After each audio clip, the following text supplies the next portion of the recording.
Hola, hola. Para quien no me conoce, soy Judith Solís y vamos a empezar a contar unas historias muy bonitas. Voy a platicar de las películas de terror antiguas, mexicanas, las mejores para mí. Les voy a platicar a todas las mujercitas jóvenes, incluyéndote, que a lo mejor no las has visto y ni las verás, pero te las voy a platicar. Y este autor de estas películas tan interesantes que a mí me gustan y se las recomiendo si les gusta el suspenso, se llama Carlos Enrique Taboada. Y vamos a comenzar con este autor. ¿Quién es Carlos Enrique Taboada? El director que comprobó que el terror es terreno femenino. Fíjense qué casualidad. Eso es también algo que me encanta. Yo soy 1000% todo. Veo series de mujeres, películas de mujeres, y vean, desde un inicio de mi historia, también las películas de terror que más me gustan son de mujeres. Y bueno, y este señor, fíjense que tiene esa coincidencia. Describir a Carlos Enrique Taboada no es nada fácil, pero tal como lo nombra Pablo Guisa, resulta esclarecedor usar su apodo para partir de algún lado. El duque del terror mexicano. Carlos Enrique Taboada se ganó ese nombre en los set,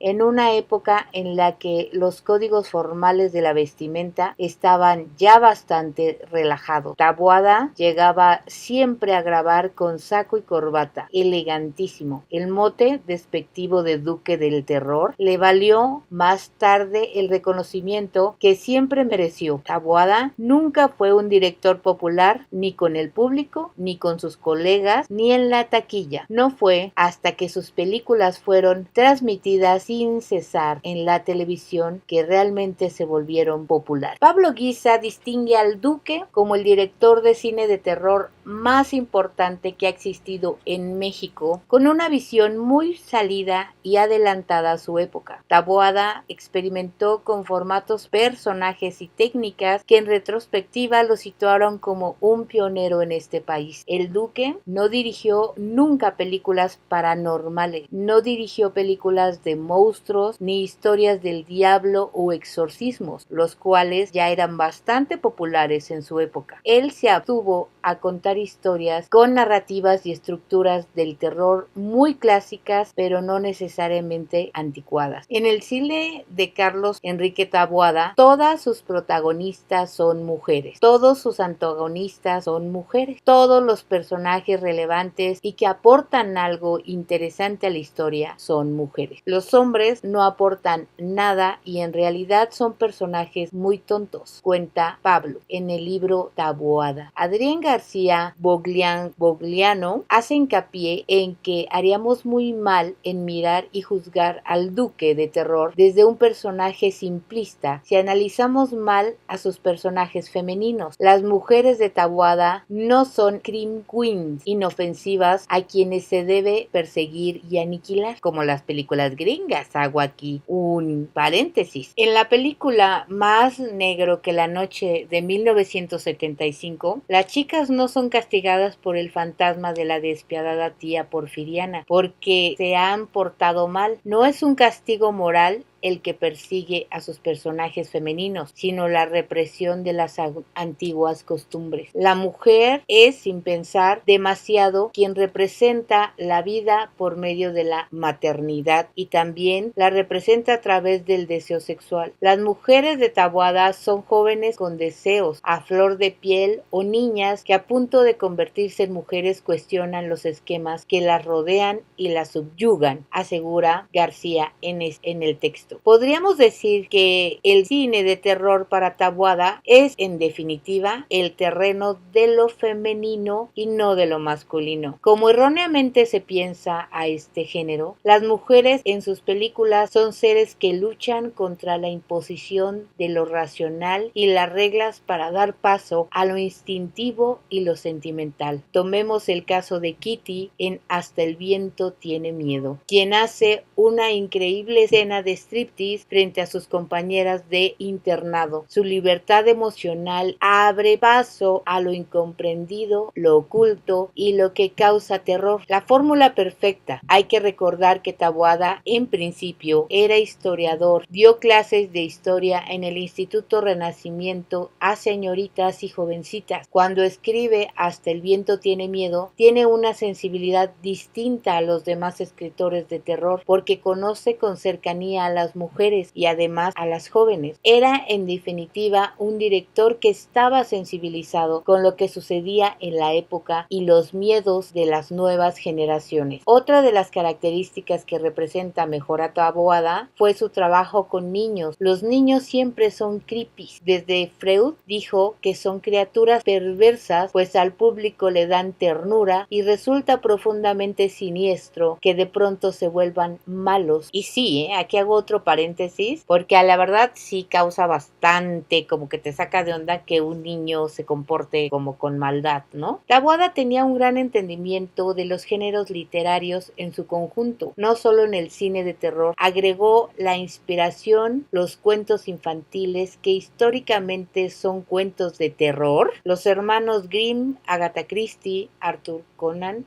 Edgar Allan Poe llegaron a su cabeza y fueron la inspiración para sus escritos. Por ejemplo, El espejo de las brujas de 1962, película que escribió Taboada y dirigió Chano Ureta. Es una película inspirada en La Bella Durmiente, pero adaptada a los miedos y gustos de la época. El terror de Carlos Enrique era perfecto porque conocía muy bien sus fórmulas. Según Pablo Guisa, el terror es de esos pocos géneros cinematográficos literarios que tienen fórmulas secretos muy claros que todo director debe seguir si quiere obtener una gran cinta de terror. Las fórmulas a grandes rasgos deben de tener elementos de comedia. Si no tienes humor o comedia, es muy difícil que mantengas al público interesado. Taboada fue un gran director de comedia también. Mucha gente no lo sabe, fíjense qué interesante, pero el programa ¿Qué nos pasa? De 1986 con Héctor Suárez fue escrito por Taboada. Él hizo todos los personajes porque también era un gran director de comedia. ¿Qué les parece? Esta información me sorprendió porque no lo sabía. Además de respetar los planos, los ejes de filmación y la coherencia de los personajes, Carlos Enrique Taboada quería de verdad, a diferencia de muchos directores de su época, dar el crédito al público de ser inteligente. Respetaba la inteligencia del público creando personajes veraces y con buenos argumentos en un cine tapizado de melodrama filmado en 35 milímetros. Es por eso que sus películas han trascendido las décadas, pensando en su influencia para las generaciones que lo siguieron, aunque hoy en día es prácticamente imposible pensar en un renacer del cine de oro mexicano, y no refiriéndonos a sus películas, sino a su industria y alcance de producción. Bastaría decir que Guillermo del Toro ha declarado públicamente que la mejor película de terror es Hasta el viento tiene miedo, además de los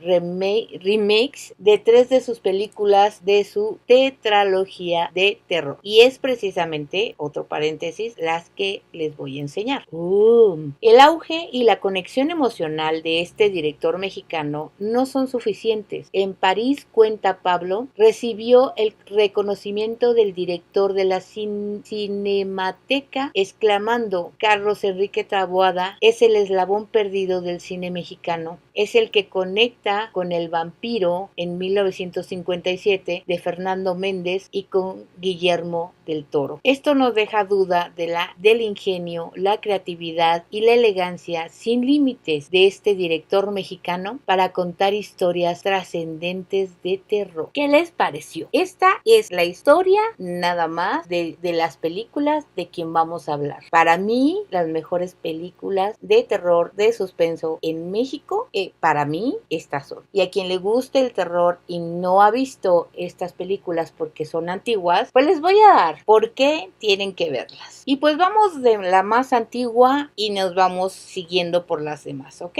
Entonces, la más antigua, y no es la primera de este señor, pero de las que son súper conocidas, fue en 1968 y es la película de Hasta el viento tiene miedo. Díganme de ustedes que me están escuchando, ¿quién no la ha visto, ha escuchado? Bueno, seguramente si no vieron la antigua, vieron la de la que se hizo muchos años después, pero la vieron. Yo les recomiendo que vean la antigua, si es que vieron la nueva, porque realmente es hermosa. Pues les voy a platicar de qué se trata a todas estas nuevas generaciones que no la conocen. Ya no es un spoiler, porque ya les dije, ya hay una desde 1968 y creo que la otra se hizo en el 2004 por ahí, con Marta Higareda, si no me equivoco. Sí, si no me equivoco. Entonces, les platicaré de esa película tan hermosa que fue una de las primeras películas para mí más bonitas de terror, de las que yo recuerdo. El título lo conozco, sí, precisamente ese título es el que yo tomo y por eso lo tomo para mis videos de mello, ¿ok? Vamos a empezar. Esta película, Hasta el viento tiene miedo, de 1968, protagonizada por Marga López, Maricruz Olivier y dirigida por Carlos Enrique Taboada, fue la película más popular de Taboada. Marga López como Bernarda, Maricruz Olivier como Lucía, Alicia Bonet como Claudia, Norma Lazareno como Kitty, y de ahí pues ya los demás nombres pues no son muy conocidos, así es de que me voy a saltar todo el chorro de nombres, ¿ok? Les voy a platicar que es en la zona de viveros de Coyoacán, a unos cuantos metros de la avenida Universidad, donde en 1968 Carlos Enrique Taboada utilizó el terreno lleno de árboles para las escenas de pánico de Hasta el viento tiene miedo. Quien conozca los viveros de Coyoacán se tendrá una imaginación de todo lo que hicieron para hacer el set de esos árboles. Claudia, estudiante de un internado para señoritas, despierta una noche al oír una voz que dice varias veces su nombre y cuando abre los ojos descubre una figura femenina colgada enfrente de su cama. Así es. Luego empieza el suspenso. Ella grita aterrorizada y se desmaya. Al día siguiente es visitada por el doctor Olivier, quien le asegura a la señorita Lucía, la subdirectora de la escuela, que Claudia solo sufrió un ataque de nervios debido a una pesadilla y que necesita mucho descanso. Imagínense, solo fue una pesadillita. Su amiga Kitty y Lily entran a ver cómo está en contra de las órdenes de la directora. Kitty le pregunta a Claudia sobre su pesadilla y ella le explica que soñó que estaba en un lugar oscuro con una escalera alta cuando oyó una voz que la llamó desde el piso superior. Sigue la voz hasta el desván donde encontró a una mujer ahorcada. Lily sugiere que debería contarle su sueño a su también amiga Silvia, que sabe de interpretación de los sueños y que ha leído a Freud. La directora Bernarda discute con el doctor Olivier, quien asegura que Claudia está al borde de una crisis nerviosa y debe tomar un descanso. Con el apoyo manifiesto de la señorita Lucía, Bernarda insiste que Claudia solo está fingiendo sus síntomas. Y aquí es donde aparece una directora pues muy ruda, muy cruel con las chamacas. Después de que el doctor se marcha, Bernarda ordena a la señorita Lucía no volver a cuestionar sus órdenes en público y le indica que Claudia debe regresar a clases el mismo día. Vean, o sea que por una directora mala, todo lo que puede pasar. Yvette y Silvia, amigas de Claudia, se enojan de verla en clase tan pronto y dicen que la directora lo ha hecho por maldad, aunque Claudia les dice que no le molesta, pues ya estaba aburrida de estar en cama. Cuando pasan frente a la torre de la escuela, Claudia nota que el candado de la puerta de la torre está abierta, así que Yvette llama a las otras chicas del grupo, Kitty, Lily y Verónica, para mostrarles. Ante la dilación de todas, Kitty insiste que todas deberían entrar, toma la delantera y abre la puerta de la torre. Ya saben, siempre la curiosa. Tras mirar a su alrededor, Claudia exclama que ese es el lugar con el que soñó. Kitty se muestra muestra un tanto escéptica, así que le pide que describa la puerta que lleva a la buhardilla. Claudia la describe, roja, decrépita y con un pasador de hierro por fuera. Con insistencia Kitty, las 6 chicas suben por las escaleras. Para su espanto, describen que la puerta es justo como Claudia la describió, o sea que se dan cuenta que Claudia pues tiene esa sensibilidad como de, pues cómo se dice, a veces pueden ver cosas en los sueños o les dicen cosas en los sueños, ¿no? Pero antes de que puedan tomar cualquier decisión, la directora las descubre y las obliga a bajar. Bernarda decide como castigo por entrar en un área prohibida que todas las chicas deberán quedarse en la escuela durante las vacaciones. ¡Qué horror! Sin apelación, despacha a las demás para hablar con Claudia, a quien le pregunta qué esperaba encontrar ahí. Cuando Claudia le cuenta que el candado estaba abierto y que la torre es un lugar con el que soñó, Bernarda entra en pánico y dice que todo es producto de la imaginación de la chica. La señorita Lucía se entera del castigo y le suplica a Bernarda que cambie de opinión. Cuando Bernarda se niega y acusa a Lucía de ser muy blanda, Lucía aclara que solo tiene miedo por las chicas y de que aquello se repita. La mención de aquello molesta a Bernarda, que dice que aquello fue solo un accidente a pesar de que Lucía lo niega e insista que fue culpa de ambas. Viendo que no puede hacer cambiar de opinión a Bernarda, Lucía se resigna y le comunica que rezará porque no tenga nada que lamentar por su decisión. O sea que ahí ya hay un algo que las dos saben. Al día siguiente, Verónica y Josefina miran a las últimas alumnas partir desde una ventana. Verónica le pregunta a Josefina por qué se queda si no está castigada, a lo que Josefina le confiesa que no tiene más parientes que una tía anciana, así que siempre se queda durante las vacaciones en la escuela. Esto no le molesta porque la señorita Bernarda siempre es amable con ella. Kitty promete que incluso con el castigo ella verá a su novio, pero se niega a dar más explicaciones mientras la Gestapo esté presente, lo que hace que Josefina deje la habitación furiosa. Verónica le pide a Kitty que le tenga compasión porque no tiene familia, pero Kitty solo se enoja más cuando se entera que Josefina estará todo el tiempo con ellas, así que le pide a sus amigas que la vigilen porque va a haber una muerta. La señorita Lucía alcanza a oír la promesa de Kitty y la regaña por decir eso. Le da a Silvia unas cartas que su tío dejó para ella y tras intentar consolarlas les informa que la directora ordenó que todas tomaran un curso de repaso obligatorio durante las vacaciones, por lo que tendrán que usar uniforme. Esa noche Kitty e Ivette se dan cuenta de que Claudia se dirige a la torre caminando dormida. La alcanzan, la despiertan y Kitty le pregunta a Claudia por qué salió del cuarto, a lo que ella responde que oyó una voz llamándola. Claudia insiste en esto a pesar del escepticismo de sus amigas y señala que alguien nuevamente abrió la puerta de la torre. Y aquí empieza lo bonito.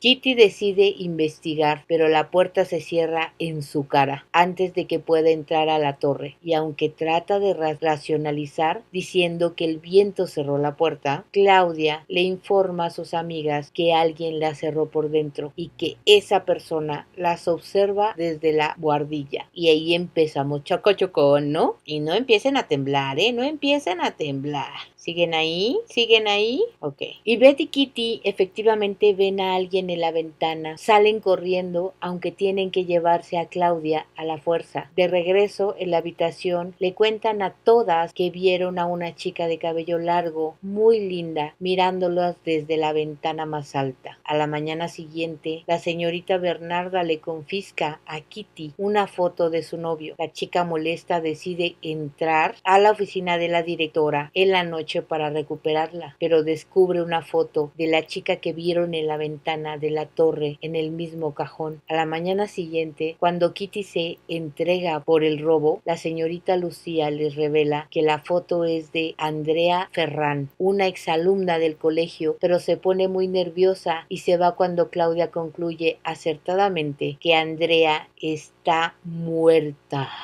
Cuando Andrea aparece nuevamente en la ventana del salón de música frente a todas las chicas, la señorita Lucía se aventura a revelarles más detalles de la historia. Andrea era una estudiante ejemplar con una excelente memoria y una gran habilidad para tocar el piano. Era muy dulce y le encantaba mucho los heliotropos. Al igual que ellas, la había castigado injustamente con quedarse en el colegio durante las vacaciones, y cuando pidió el levantamiento del castigo para ir a ver a su madre enferma, Bernarda no le creyó. La madre de Andrea falleció sin que pudiera despedirse, y la noticia llevó a Andrea a quitarse su vida colgándose en la torre esa misma noche. 5 años atrás fue lo que sucedió. Conmovida por los relatos, la señorita Lucía va a hablar con Diego, el jardinero, quien le confirma que ha visto a Andrea en ciertas noches en las que el viento aúlla. Regresando a su habitación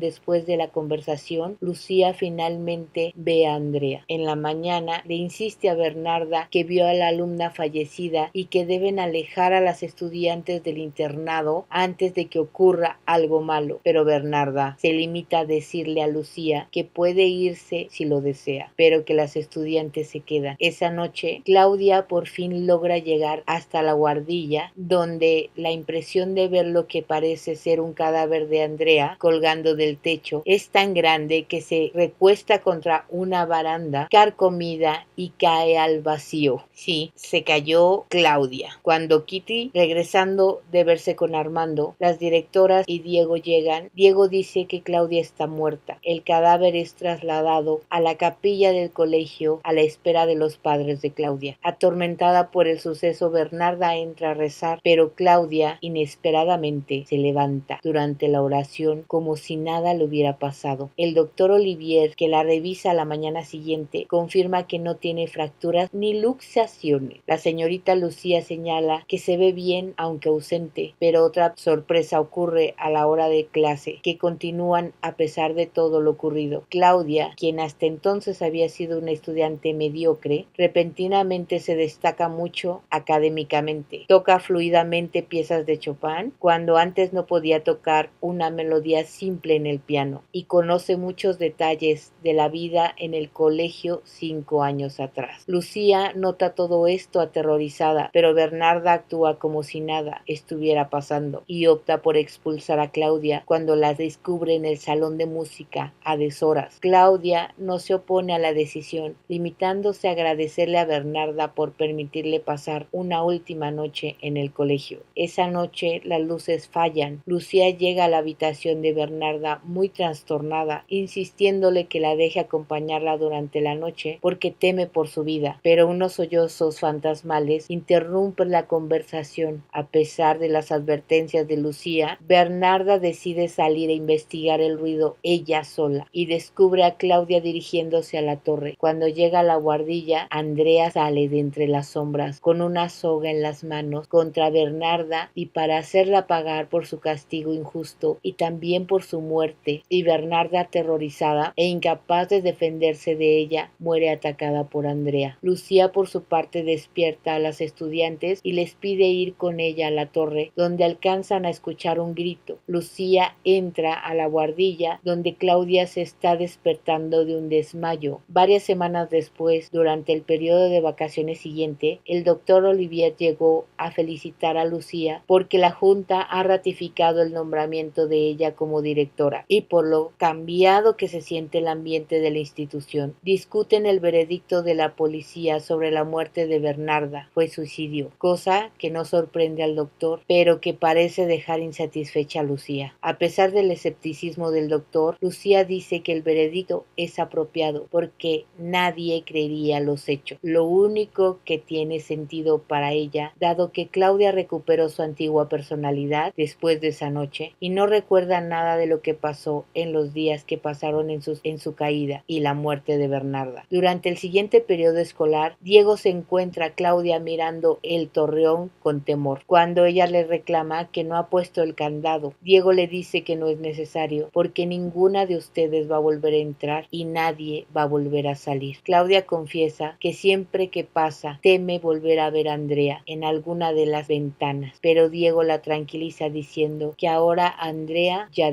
descanse en paz y que se ha ido esta vez para siempre. ¿Qué les parece esta historia? Pues esta es la película, les digo, la primera película por año en 1968 y se llama, está bien, pues ahora sin más preámbulo nos vamos por la película número 2, que también de mis preferidas y que les recomiendo muchísimo ver, por supuesto la clásica, porque creo que también esta tiene su refrito, que por cierto ese refrito yo no lo he visto. La de Hasta el viento tiene miedo sí la vi, pero el refrito de esta película que están viendo ustedes en pantalla yo no lo he visto, porque la verdad es que yo amo la película original, pero creo que sí hay un refrito.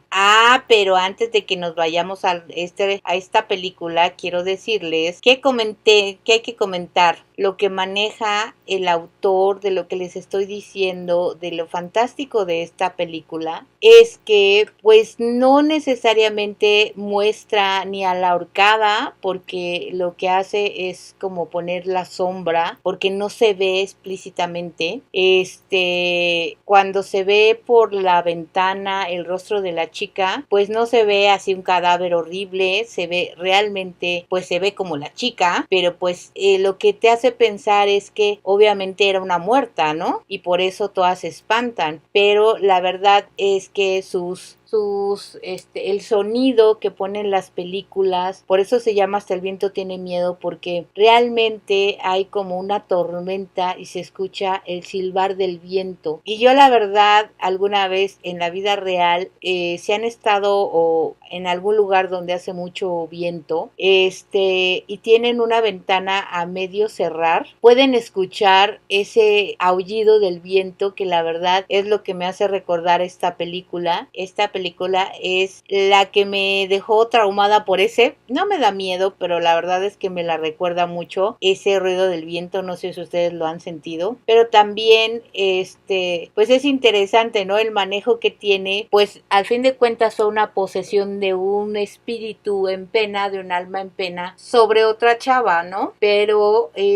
lo curioso de esto es que pues la revivió porque se cayó, ¿no? ¿No creen? Pues ahora comencemos con esta película que están viendo en pantalla, que también me encanta. Se llama la película El libro de piedra. Y la verdad es que no sé cuál decirles, cuál me gusta más, pero tienen temas diferentes. Fíjense, eso también es lo rico de este autor, porque ya les estaba explicando que de alguna manera en la película de Hasta el viento tiene miedo, pues habla sobre de un alma en pena, sobre de una posesión que fue lo que hizo, y pues de alguna manera pues una venganza sobre alguien que sufrió mucho por alguien tan cruel, ¿no? Entonces ahora vamos a ver otro tema muy diferente con que es El libro de piedra. Es una película de 1969. ¿Quién protagoniza esa película? Joaquín Cordero como Eugenio Rubalcaba, Norma Lazareno como Mariana Rubalcaba, Marga López como Julia Septién, Jorge Pablo Carrillo como Hugo, porque claro que aparece Hugo vivo, Aldo Monti como Carlos, Lucy Bug como Silvia Rubalcaba, que es la niña, Y también aquí vamos a empezar con estas películas que de verdad que admiro muchísimo. Julia Septién, una prestigiosa institutriz, es llamada a cuidar de Silvia, hija del millonario Eugenio Rubalcaba. Eugenio se ha mudado a una casona en el campo con ella y con su nueva esposa Mariana, pero desde su llegada comenta que Silvia está teniendo comportamientos extraños relacionados con algún trastorno mental. Pobrecita de la niña. Al relacionarse con la niña, Silvia le cuenta a su nueva institutriz que tiene un amigo llamado Hugo. Por cierto, aplausos para la niña Silvia en esa película, quien la vea, porque realmente es una súper actriz para ser la niña que era. Sus gestos, su comportamiento, la verdad es que fue increíble. y habla de él constantemente. Cuando Julia le comenta al padre que la amistad de Hugo le hace bien a Silvia, este le revela que Hugo no es un niño de verdad, porque la institutriz llegó a pensar que pues era pues un amigo imaginario. Eso es lo que ella pensaba. Por eso decía que de alguna manera pues le hacía bien tener su amiga imaginario. Hugo es la estatua de un niño que sostiene un libro traída de Austria por el antiguo dueño de la casa ubicada cerca del lago. Aunque Julia no ve problema con el amigo imaginario, la niña, Eugenio y Mariana, le advierten que la obsesión de Silvia con él va mucho más allá de las fantasías normales. La casa pronto se ve azotada por una sucesión de hechos inexplicables con siluetas en las ventanas y objetos que aparecen y desaparecen. Silvia a veces predice cosas que pasarán o demuestra saber cosas que nadie le ha dicho. Una noche Silvia le cuenta a Julia que Hugo es el hijo de un poderoso mago, creador de un libro a los muertos, y que le dejó por encargo al niño cuidar del libro hasta que él resucitara. Todos se muestran escépticos ante la historia, pero Julia se sorprende al descubrir que las historias que Silvia escucha de Hugo corresponden con lugares reales de los que nadie nunca le ha hablado, y empieza a preocuparse cuando encuentra indicios de brujería en los juegos de la niña. Cuando Herminia, una de las sirvientas, le revela a su patrón que Silvia ha estado haciendo signos con sal en el cenador y le jura que con ellos hizo resucitar a un lagarto, y él y su amigo y su gran amigo Carlos consultan con un antropólogo en la capital. Este les revela que los dibujos de la niña corresponden a brujería, a magia negra que se usaba en la Edad Media. Se decide retirar la estatua de la casa por el bienestar de todos. En camino al pueblo para contratar obreros que le ayuden con esta tarea, Carlos, que es el amigo de su padre, sufre un accidente muy terrible y muere. Y este accidente, quiero que sepan, que es culpa, pues ¿de quién creen? Pues de Hugo. Y aquí es donde aparece el niño de la piedra, o el que está de piedra, se le aparece en el retrovisor, y por eso este amigo de su padre muere. Y ahí es donde les digo que pues si hay un actor que tuvo que haber sido el niño. Por petición de la policía, 2 testigos deben presentarse en la morgue para identificar el cadáver. Así que Eugenio y Julia van a la capital para cumplir con ese deber, dejando a Mariana, su madrastra, cuidando de la niña. Cuando regresan, Mariana y Silvia no se encuentran en sus cuartos. Una apresurada búsqueda revela a Mariana ahogada en el lago, y a Silvia, quien les informa que el responsable de todo fue Hugo. Enfurecido Eugenio, muy enfurecido, agarra un mazo y rompe la cabeza y las manos de la estatua mientras Silvia lo observa. La niña se desmaya y queda inconsciente. Una consulta con el doctor al día siguiente convence a Eugenio de que debe irse de la casa esa misma noche si quiere preservar la salud mental de su hija. Mientras suben las maletas al automóvil, se dan cuenta de que Julia no está en su cuarto, y al buscar en el lago, ella y Eugenio se encuentran con la estatua de Hugo restituida. Así es, pero ya no era Hugo. Sin embargo, en lugar de Hugo se encuentra que quien sostiene el libro de piedra ahora es Silvia, petrificada. ¿Qué les parece? En grandes rasgos esa es la película. Quiero decirles, y les voy a volver a regresar la foto, que aquí hay un dato curioso. A mí siempre me han gustado las casas tipo hacienda. Y quiero que sepan que esa película, cuando la vean, se van a acordar que esa casa de los interiores, toda esa casa que hay, tan bonita, porque está bien bonita, se grabó en la casa del Indio Fernández. Y esa casa creo que todavía en estas fechas, o bueno, cuando se podía, la rentaban para bodas y para todo ese tipo, eventos como esos. El jardín obviamente es muy grande, pero la casa, si ustedes en internet se la encuentran, si ustedes ponen Casa del Indio Fernández, van a ver qué hermosa está esa casa. Me encanta, de verdad que parece una hacienda con arcos, las puertas de madera, todo bellísimo. Y esa película se grabó en esa casa. Y en los exteriores donde está el bosque grande y pusieron la estatua del libro de piedra, fue grabado también en los viveros de Coyoacán y otras partes en Amecameca. Si alguna vez han ido a cortar su pino para Navidad, pues es ahí en Amecameca donde también se llegó a grabar esta película. Y ahora díganme qué les pareció. Ahora lo que yo les puedo contar de esta película, que les digo que lo fascinante de este autor de Taboada es que ahora sí que toma el tema pues de lo solo que puede ser un niño único. También no se los mencioné, pero obviamente la niña está celosa porque su papá se volvió a casar y pues es un poco berrinchuda, y también como hijo único pues se refugia en ese amigo imaginario que en un principio pues su maestra institutriz o lo que sea pues lo entiende así, ¿no? Que por eso de que es una niña tan sola, por eso se inventa ese amigo, ¿no? En cuestiones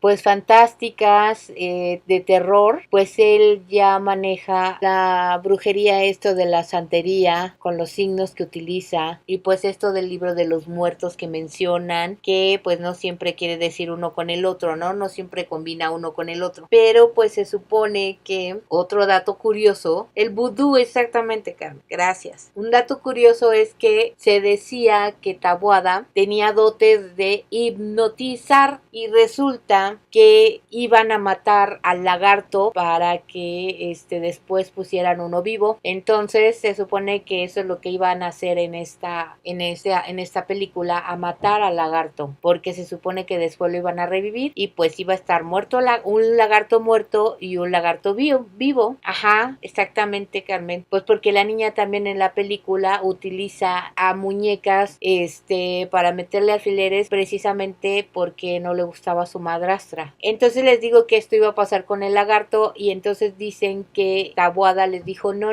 alto, no lo maten, espérense, porque yo sé hipnotizar. Entonces dicen que el lagarto que sale muerto está hipnotizado por Taboada, porque supuestamente él pudo hipnotizar al lagarto. Qué curioso, ¿no? Pero pues supuestamente eso fue lo que hizo en esta película. Así es de que pues si les gusta también lo pueden ver, y está muy bonita. Bueno, a quien le gusta obviamente el cine de suspenso, de terror, otra película que también les recomiendo muchísimo, ahí está. Ahora vamos con otra más. Hay muchas, Taboada hizo varias películas, pero las que le estoy mencionando en este momento son las más emblemáticas, las más exitosas de este señor, que si ustedes pues les gusta esta trama, pues obviamente pueden buscar. Creo que tiene más películas todavía y pues también están interesantes. Ahora vamos con esta que no sé si la conocen, pero se llama Más negro que la noche. Aquí sí tengo un pero, porque de por sí los pobrecitos gatos negros tienen un estigma por ser negros, y resulta que pues con esta película también le pusieron otra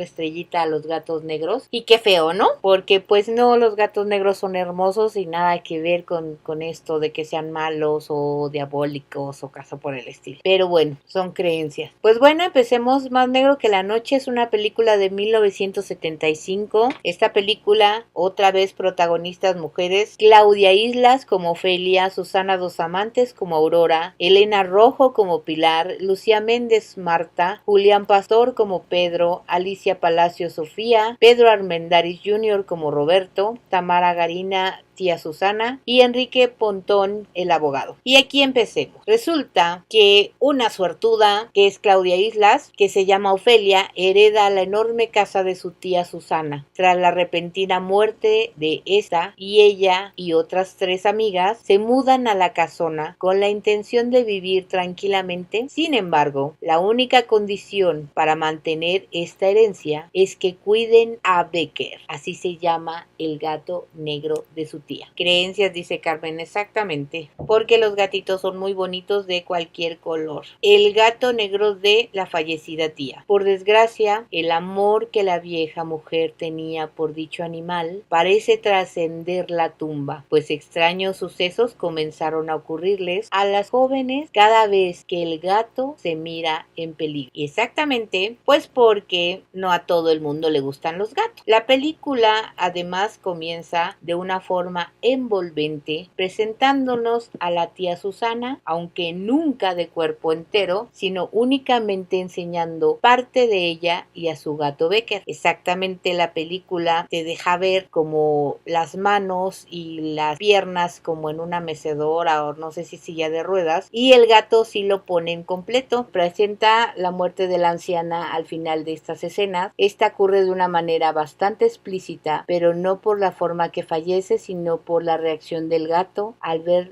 muerta a su dueña, donde así al espectador le da una idea del peso que tendrá este animal en la cinta. Acto seguido se nos presenta a Ofelia y sus amigas Marta, Pilar y Aurora, 4 jóvenes que, aunque inseparables, tienen ciertos problemas entre ellas debido a la manera que cada quien vive su vida. Así, por ejemplo, tenemos a la que es novia de un hombre casado y con hijos, a otra que simplemente lleva un noviazgo tranquilo con su pareja, una modelo un tanto extrovertida y por último a una ex esposa que a pesar de todo no puede negar que aún desea regresar al lado de su ex marido. Son precisamente las personalidades de todas ellas las que hacen que poco menos de la mitad de la película se sienta como un drama con toques juveniles y hasta un poco de comedia, pues se incluye un par de situaciones y chistes que sutilmente causan una que otra sonrisa en el público. Además, es una forma muy funcional que el director usa para que el espectador conozca la casa en donde están hospedadas y también la manera de vivir que lleva su antigua dueña. Quiero que sepan que yo vi una casa por Coyoacán que se parece un montón a la que presentan aquí en esta película, pero no sé si es la misma. Al momento en que las mujeres deben seleccionar en qué habitación se quedará cada una de ellas, se nos muestra aquella donde dormía la tía Susana, pero además una pintura de la anciana cuya parte a simple vista da a entender un simple mensaje: en esta casa solo mando yo, viva o muerta. Así es con esta señora. Así, a pesar de que las jóvenes pasan buenos y divertidos momentos dentro de la casa, la sirvienta Sofía se encarga constantemente de recordarle las tradiciones de su antigua dueña, y el recordatorio principal es de tratar bien a Becker, el gato que tanto adoró la vieja Susana, y aunque no directamente, deja implícito el hecho de que si algo malo le ocurre al animal, las cosas pueden salir muy mal para todas ellas. Este gato se convierte así en otro personaje de la cinta, ya que su comportamiento, aunque normal a cualquier menino, poco a poco sacará de quicio a alguna de las jóvenes, pero no solo eso, sino que conforme más hostiles se muestran las mujeres con el animal, extrañas situaciones comienzan a presentarse en la casa, como el hecho de escuchar espectrales lamentos por las noches e incluso breves apariciones fantasmales. Así la película deja de ser un mero drama juvenil para convertirse en una historia capaz de helar la más ardiente sangre y hacer temblar el corazón más valiente. Algunas breves escenas que recalcan que el espectro de la tía Susana ha vuelto. y así es como pues desgraciadamente pues no todas las mujeres que están en la casa pues tienen muy buenos sentimientos hacia el animal y entonces pues le quieren hacer daño y pues la tía aparte de bueno independientemente de lo que sientan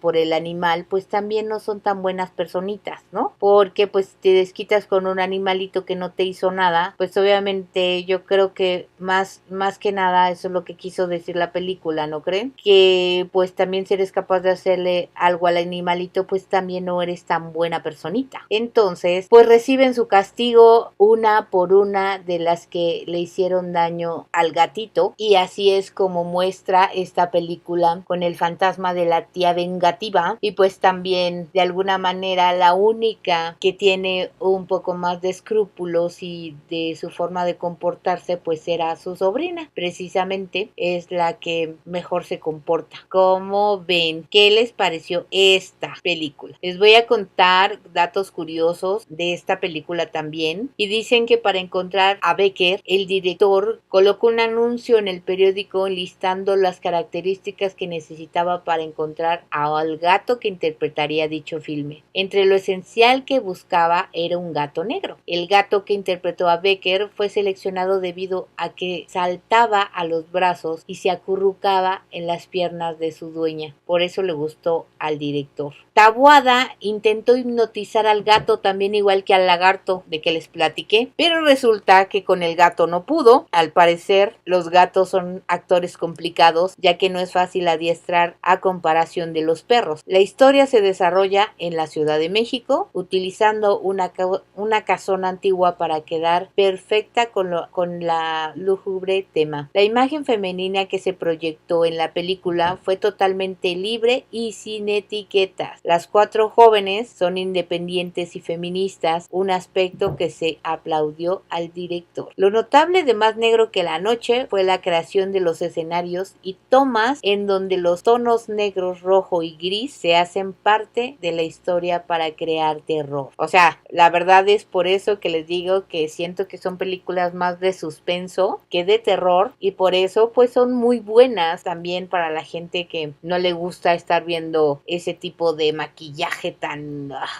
alucinante, ¿no? Pero pues para todo hay público. Pero ahora vamos a terminar con una película bastante pues impresionante por también la actuación de la niña, pero también el tema, ¿no? El tema también es muy impresionante porque pues aquí vamos a hablar de brujas y de las creencias sobre eso. Y esta película fue en 1986 y esta película es esta. Tiene un nombre muy creepy, ¿no creen? O sea, Veneno para las hadas. Y realmente les digo que es creepy porque pues si uno piensa en un hada, pues piensa en algo bonito, ¿no? Y el que te digan veneno para las hadas, pues como que ahí ya estás así como que wow, ¿qué te hizo la pobre hada? ¿No? ¿O cómo ven ustedes? Ahora, ¿quién ha visto esta película? ¿Quién dijo yo? Porque esta también está impresionante, ¿eh? Y todo impresionante, la actuación. Esta película sí tiene premios, creo que todos los premios. Se llama Veneno para las hadas. Ya les comenté que se hizo en 1986, ganadora de 5 premios Ariel, incluyendo Mejor Película, Director y Argumento Original escrito por Taboada. Veneno para las hadas es una película mexicana de horror de 1986, escrita y realizada por Carlos Enrique Taboada. Es una de las últimas películas que dirigió, ya que después se dedicó principalmente a escribir para otros directores y realizar trabajos televisivos. La obra de Taboada estuvo muy ligada al género de horror. Veneno para las hadas es quizás su obra mejor lograda del género. Antes había realizado Más negro que la noche, El libro de piedra y Hasta el viento tiene miedo, que ya les conté, que alcanzaron mayor popularidad. Sin embargo, la crítica recibió mejor a Veneno para las hadas. La película fue filmada en 1984, pero estrenada en 1986. Las locaciones consistieron en su mayoría en grandes casas estilo colonial, habitadas principalmente por familias acomodadas como de la protagonista protagonista de la historia. Por eso mismo se utilizaron los siguientes lugares, la mayoría en la Ciudad de México, en la Colonia Condesa, en la Colonia del Valle, en Lomas de Chapultepec, en la Escuela Superior de Música de Limba, Plantel Fernández Leal, Instituto Centro Unión en Coyoacán, Estudios Churubusco Azteca, Laguna de Acuitlapilco en Tlaxcala. Y ahora sí, comencemos con la historia. Verónica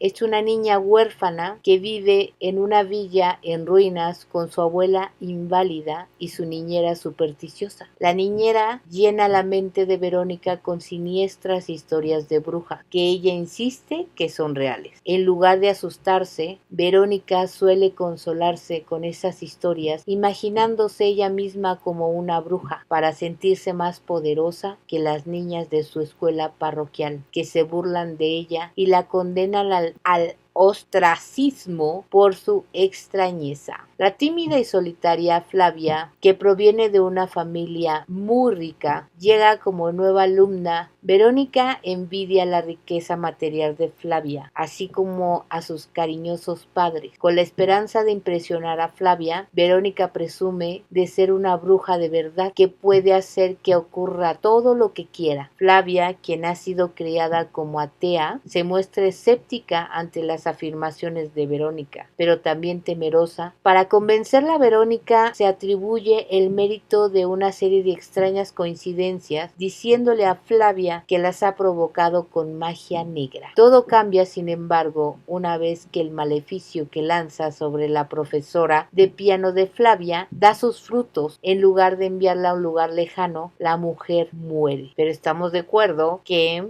aquí hago un paréntesis, que todo ha sido coincidencia, No es porque la niña sea bruja. Es entonces cuando Flavia empieza a creer y a temer a Verónica hasta el punto de entregarle sus posesiones más preciosas y obedecerla siempre que se lo pide. Verónica, encantada con su nuevo poder, sigue organizando sucesos aterradores para mantener a su nueva amiga bajo su dominio. Las exigencias de Verónica culminan con la petición de que la invite a las vacaciones familiares de Flavia a una remota casa de campo. Allí, Verónica anuncia su plan de fabricar un veneno para las hadas, de las que se dice que son las enemigas naturales de las brujas. Flavia se aterroriza aún más al pensar en el poder de Verónica, una vez que las hadas sean destruidas, pero continúa ayudando a Verónica a reunir materiales para el brebaje, que incluye la piel de una serpiente, un sapo, una lagartija, una araña, una cruz de madera reducida a cenizas y tierra de un cementerio, lo que les obliga a salir a escondidas a altas horas de la noche y a entrar en zonas que tienen prohibidas. Cuando finalmente